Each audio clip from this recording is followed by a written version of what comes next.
Com dados positivos da inflação vindos pelo IPCA 15 desse mês, mostrando uma deflação de 0,07, acima das expectativas que nós tínhamos, num bom sentido, né? Esperávamos deflação de 0,03, então veio um negócio melhor. Crescem as apostas de que na próxima reunião do Copom nós teremos não só o início do ciclo de queda dos juros, como talvez até um início mais positivo, com uma queda de 0,5 pontos percentuais, ao invés do 0,25 que era a projeção de mercado majoritária até pouco tempo. E com essa queda de taxa de juros, começa a vir as perguntas sobre marcação a mercado. Será que está na hora de aproveitar a marcação a mercado? Então essa vai ser a primeira pergunta que eu vou responder aqui no Perini Responde de número 11. Além disso, também responderei perguntas do tipo: com investimento de R$1.000, quanto tempo para chegar até o primeiro milhão? Vai ficar uma planilha disponível para você poder fazer essa conta. Como administrar um salário de R$12.000? Existe alguma cripto capaz de bater de frente com o Bitcoin? Então esses são os pontos elencados por Perini Responde de hoje. E aí pessoal do Você Mais Rico, quem fala aqui é Bruno Perini para o nosso 11º Perini Responde. E antes de entrar nas respostas para as perguntas que eu peguei lá do Instagram, irei lembrá-los que no dia 7 de agosto abre a inscrição para a 22ª turma do meu curso de Educação Financeira, o Viver de Renda. Se você não sabe nada do mercado, me acompanha aqui, não entende o que eu falo, acha que é grego, ou só pega alguns pedaços porque quer ver o que eu estou fazendo, mas não sabe por que eu faço, não entende os racionais por trás, eu te convido a fazer parte dessa turma. Lá nós temos a missão de pegar até mesmo uma pessoa completamente leiga a respeito de finanças, de investimento, de dinheiro e transformar essa pessoa numa investidora de verdade, capaz de montar uma carteira diversificada entre ativos, moedas e até países, investindo para proteger e aumentar o seu capital ao longo do tempo até que um dia ela forme um patrimônio grande o suficiente, do qual ela possa efetivamente viver de renda. Lá dentro do curso, ainda a minha didática, de mais de 100 aulas gravadas, às quais você terá acesso, estou regravando essas aulas nesse momento, de uma série de lives feitas na terça, na quinta, no domingo, você ainda tem um suporte com uma equipe formada por economistas, analistas, advogado com mestrado em finanças, especialistas em tributação e criptomoedas, que responde 100% das dúvidas do aluno num prazo de até 24 horas. Essa equipe te acompanha ao longo de todo o curso, para que, se você tiver alguma dúvida, você possa perguntar e ser respondido por um humano com conhecimento de causa, de mercado, com paciência e educação. Então você pode chegar sem saber nada e sairá investidor. Para quem quiser mais informações e entrar na lista de pré-matrícula, há um link na descrição do vídeo. Agora, começando as perguntas, vou pegar essa aqui do Murilo, mas muita gente me mandou mais ou menos a mesma coisa. Com a queda da taxa de juros, ele se refere a Selic, é o momento ideal para ganhar com marcação a mercado? Ele colocou do IPCA, outras pessoas mandaram do pré-fixado. E aí, para começar a responder essa pergunta, eu faço uma pergunta para você que está me assistindo. Está chegando o carnaval, faltou uma semana. Tá na hora de comprar um pacote de viagem? Tá na hora de reservar hotel? De pegar passagem? De comprar os ingressos da Marquês do Sapucaí? É lógico que não, você vai pagar muito mais caro. Então o momento de aproveitar a marcação a mercado não é às vésperas de uma queda da Selic. Até porque, como vocês podem ver no gráfico que eu estou botando aqui na tela, já tem taxa de juros caindo há muito tempo. Já tem gente com ganho de marcação a mercado de mais de 50%, sendo que a Selic nem começou a cair ainda. Então marcação a mercado não tem a ver só com Selic, tem muito mais a ver com taxa de juros longa. Esse é o primeiro ponto. E só para mostrar o quanto os juros já avançaram, poxa, em quanto a Selic vai fechar no final do ano? Se a gente pega a expectativa de boletim Focus, né, de pessoas do mercado, em torno aí de 12, é o que se acredita. Abra o site do Tesouro Direto agora. Provavelmente você vai ver alguma coisa parecida com essa tela aqui. Veja que nós temos pré-fixado 2026 pagando 10,11, 2029 pagando 10,64, IPCA 2029 pagando IPCA mais 5, e tudo isso enquanto a Selic ainda está em 13,75, mas todos sabem de maneira temporária. Ela vai mudar agora na próxima reunião do Copom. Amplas expectativas de queda de 0,25 e já a maior parte do mercado acreditando em 0,5 de queda inicial. E aí repare o seguinte, quando você empresta dinheiro para a mesma pessoa, no caso aqui eu estou emprestando para a mesma pessoa jurídica, Tesouro Nacional. Pelo mesmo prazo, é natural que você cobre a mesma taxa. Então se você pega esses títulos aqui de prazo parecido, ó, um pré-2026 e um Selic 2026, mesma pessoa, quase o mesmo prazo em termos de meses, então essa taxa aqui, Selic mais 0,1 quebradinho, tem que ser mais ou menos igual a essa taxa de 10,11, sendo que a Selic agora está em 13. Então o mercado já estima que a Selic média até 2026 será de 10%. E vai acabar em quanto esse ano? Em uns 12? Então veja que o título já andou pra caramba, adiantando a queda da Selic que nós teremos mais à frente. Que pode ser que nem venha acontecer. Vai saber se a gente vai ter um baita de um choque inflacionário no mundo, com outra guerra estourando, com China importando muito mais commodities do que o pessoal imaginava, com estímulo monetário, fiscal por parte dos governos, com muito gasto aqui no Brasil elevando a inflação e tendo que frear esse corte de juros. Mas a questão é que já andou, você já perdeu esse bonde. É por isso que você tem que pegar esse movimento antes. E mesma coisa que a gente olha aqui para o pré-2029. Você tem aqui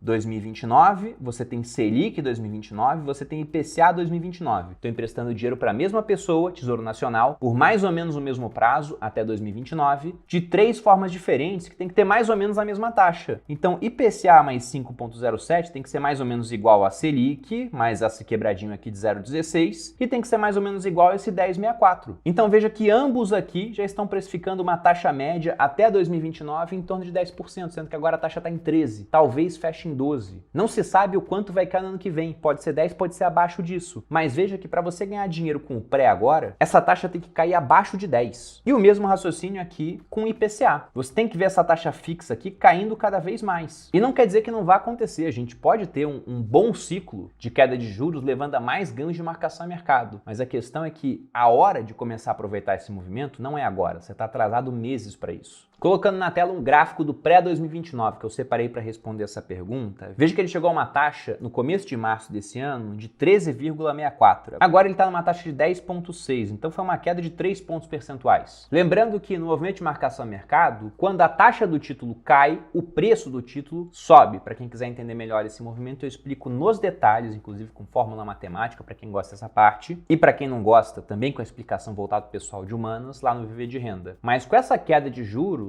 o ganho nesse título foi de mais de 21%. Isso num período de 4 a 5 meses, em renda fixa. Então veja que deu para ganhar em renda fixa o mesmo que muita gente ganhou em bolsa, sendo que se desse errado, no final o título vai pagar o prometido. Aquilo que você comprou, por exemplo, 10, 11, 12, 13% ao ano, dependendo de quando você fez essa compra. Se eu vou para o IPCA mais 2035, a gente tem um movimento análogo. A taxa dele ficou acima de 6,5 durante um tempo. Se você tivesse comprado no dia 6/3, a taxa marcada ali no gráfico do Tesouro está em 6,48 e agora está em torno de 5,25. Então veja que praticamente 1,25 pontos percentuais de queda. E quando a taxa de juros cai, o preço do título sobe. Também tivemos um ganho de praticamente 20% nessa posição, novamente em renda fixa. E tudo isso sem que a Selic tenha se movido um único milímetro. Então não é pela Selic que você vai ditar ganho de marcação a mercado. Ele pode continuar quando a Selic vai caindo, mas ele pode acontecer sem que a Selic se mexa. Inclusive, perdas de marcação a mercado também, quando a Selic está parada, mas se estima que ela vai começar a subir, o juro longo já começa a subir antes. Aí já vai ter gente perdendo dinheiro sem movimento da Selic. Pegando a pergunta 2, Jean Ribeiro manda: Brunão, investindo 1.000 por mês, em quanto tempo chego no primeiro milhão? Para responder a pergunta do Jean, eu vou abrir uma planilha criada pelo Daniel aqui da minha equipe, para que a gente possa fazer umas contas. Para quem quiser o download da planilha, eu vou deixar um link aqui também que vocês podem acessar. Mas o que essa planilha faz? Veja aqui que eu vou fazer uma conta simples, né? Coloquei uma taxa de juros de 1% ao mês. Nossa, mas a Selic vai começar a cair agora, não teremos mais juros de 1% ao mês. Na hora que essa taxa começa a cair, você vai ter uma série de ganhos de outras classes de ativos, porque para alguns ativos a Selic é muito importante. Você pega empresas alavancadas, por exemplo, né, que tem uma despesa em CDI mais alguma coisa. Então, poxa, o CDI cai quando a Selic cai, vai começar a sobrar caixa para essa empresa por menos despesa financeira. Então não é que você vai ganhar sempre 1% ao mês, mas é que eu tenho que colocar um número aqui. Eu acho que 1% ao mês é até razoável, tendo em vista o que dá para se ganhar aqui no Brasil ao longo do tempo, com nossa taxa de juros estruturalmente alta e movimentos muito cíclicos no nosso mercado. Então, pegando só esse dado da taxa de juros, sem aporte inicial, R$1.000 por mês, eu fui mexendo aqui nos meses até chegar mais ou menos no milhão que o Jean queria. Então, um período de 240 meses. Se eu coloco um mês a mais, veja que eu passo de 1 milhão. Eu ganho R$10.000 a mais aqui nessa conta. Contudo, nós temos que lembrar que 1 milhão de hoje é muito diferente de 1 milhão há 5 anos, que é radicalmente diferente de 1 milhão lá em 94, quando o Plano Real começou. Se eu for corrigir 1 milhão lá de julho de 94 até junho desse ano, quando a gente tem dado de IPCA fechado dentro da calculadora do cidadão, nós precisaríamos de mais de 7,7 milhões para ter o mesmo poder de compra de 1 milhão lá atrás. Então é muito importante levar a questão da inflação em conta quando eu for fazer esse tipo de simulação. E aí nós temos um outro campo nessa planilha. Aqui eu posso deixar a taxa de juros anual mensal, só mexer aqui. Dessa vez eu coloquei uma taxa anual, mas 12,8 é simplesmente 1% ao mês em juro composto, é o que vai dar, é a mesma coisa. Quanto à inflação, vou deixar aqui 5%, embora a inflação média do Plano Real seja de 6%, mas vou deixar 5%.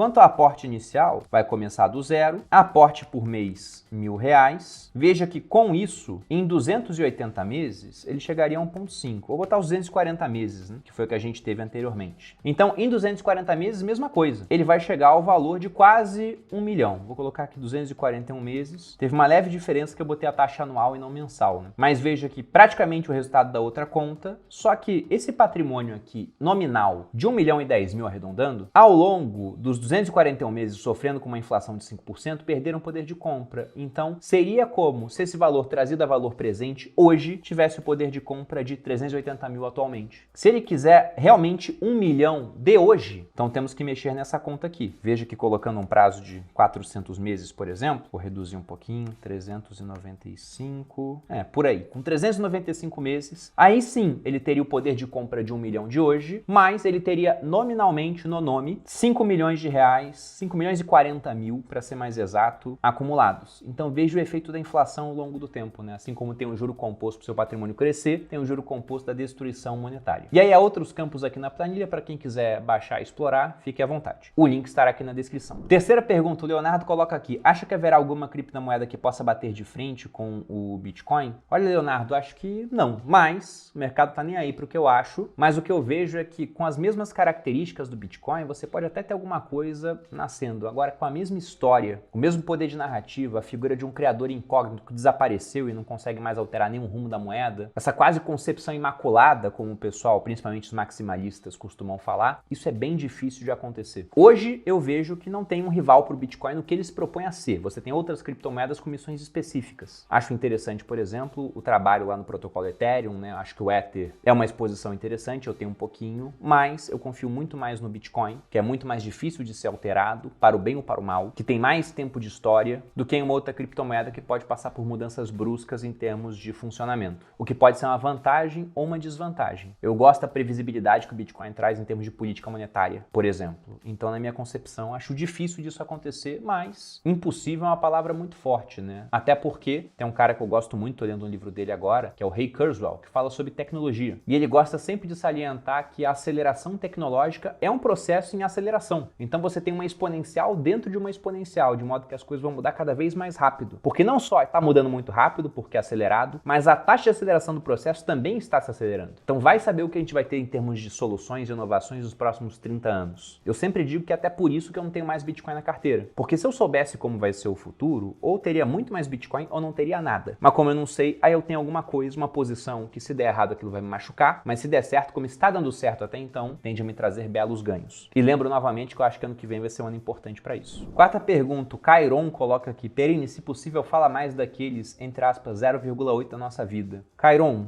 isso aí eu explico mais detalhes no Viver de Renda, então fica o convite para fazer parte e garanto que você não irá se arrepender. Quinta pergunta é do Fê Alves, ele coloca aqui: salário de 12 mil e não sei administrar. Alguma dica? Bom, eu tenho uma sugestão de orçamento que eu uso no Viver de Renda e é uma aula um pouco mais longa para explicar como funciona a sugestão de orçamento, que se enquadra em cada campo, mas o que eu diria para você é o seguinte, em termos de um orçamento básico, a dica seria, primeiro, dê um jeito de viver com aquilo que você ganha. E isso é muito complicado para uma pessoa que ganha um salário mínimo e tem uma família para sustentar, mas pela sua foto, você parece um cara jovem, provavelmente você é solteiro, talvez até more com os pais ainda, então ganhar um salário de 12 mil, tendo uma estrutura de custos muito baixa, é algo que vai te propiciar não fazer dívidas. E isso é o principal, porque quando você faz uma dívida, então parte da sua renda deixa de ser sua. Quem faz a dívida faz o contrário do que o investidor faz, né? Você tem um certo padrão de consumo com a sua renda, então você se endivida para poder consumir mais hoje, em troca de no futuro ter menos, porque você vai ter que pagar esse excesso que você pegou emprestado, mais o preço do dinheiro, que são os juros. Então você maximiza agora para ter bem menos depois. Já o cara que ele é investidor, ele faz o contrário, ele tem um padrão de consumo, mas ele vive abaixo disso para poupar uma parte, para investir e poder consumir mais no futuro. Então faça como investidor e não como endividado. Esse é o primeiro ponto. O segundo ponto é que na hora de pensar nesses 12 mil que você ganha, pense que parte desse dinheiro não pertence a você. Ele é de um outro eu, ele é do seu eu do futuro. Um credor que, diferente de um credor de uma conta de água, de gás, de luz, que se você não paga, ele te dá multa, juros, pode cortar cortar o fornecimento do serviço, e aí sua vida seria muito menos confortável, esse seu eu do futuro não pode fazer nada. Ele é um cobrador toothless, né? Ele é desdentado. Talvez até literalmente desdentado se você não poupar dinheiro para o futuro. Então, para que esse cara não fique desdentado, para que ele tenha um belo sorriso, possa pagar um plano de saúde, viver bem, até porque o pique dele será menor, ele estará mais velho, ele precisa de você hoje. Então, esse é o boleto mais importante que você pode pagar, o boleto do seu eu do futuro. Por isso, a sua prioridade é pagar esse boleto. E se você ganha 12 mil certinho todo mês, você tem condição de fazer isso de maneira mais tranquila do que um profissional que tem uma renda sazonal. Então, aproveite isso, pegue lá 10, 20%. Idealmente, eu colocaria aí 25, 30%, era o que eu fazia lá atrás, para que você possa investir. E faça isso recorrentemente, ainda que o ambiente seja nada corriqueiro, que é o ambiente de mercado, principalmente aqui no Brasil, onde as coisas mudam muito rápido. E quanto ao restante do dinheiro, digamos que dos 12 mil você conseguir investir 3, sobram 9, aí você se vira nos 30 para viver com esses 9. E esse se vira nos 30 aqui foi até cômodo, porque 9 mil reais é muita coisa. Principalmente se você for solteiro, não sei se é o caso. Mas até se for casado, se tiver filho, dependendo de onde você mora, ainda é bastante dinheiro. E se tá complicado de viver com isso, então isso é um sinal claro de que você vive num patamar acima daquele que deveria hoje. E aí, resumindo tudo que eu falei então, não tenha dívidas, o seu dinheiro caiu, pague o boleto do seu do futuro primeiro, se vire nos 30 com o que sobrar, e se tá muito difícil, diminua o padrão de vida, o que é bem doloroso, mas é o necessário para que você possa fazer sobrar dinheiro, não ter dívida e pagar o boleto do futuro. E eu fico por aqui. Se você gostou das respostas, deixa o like, se inscreva aqui no Você Mais Rico. Novamente, eu lembro do convite para fazer parte do Viver de Renda. Garanto que não irá se arrepender. A gente pega desde o começo lá, desde o básico. Esse tipo de coisa, por exemplo, nós vemos no curso, porque de nada adianta eu querer te ensinar a investir para você ganhar 1% ao mês, enquanto você gasta mais do que ganha e pega crédito pessoal pagando 4% ao mês de juros. Repita isso ad infinitum e você quebra. Então, antes de entrar na parte de investimentos, nós vemos a base, vemos o investimento e vemos também o depois, a cereja do bolo. Para quem quiser mais informações, link na descrição. Um grande abraço e até a próxima.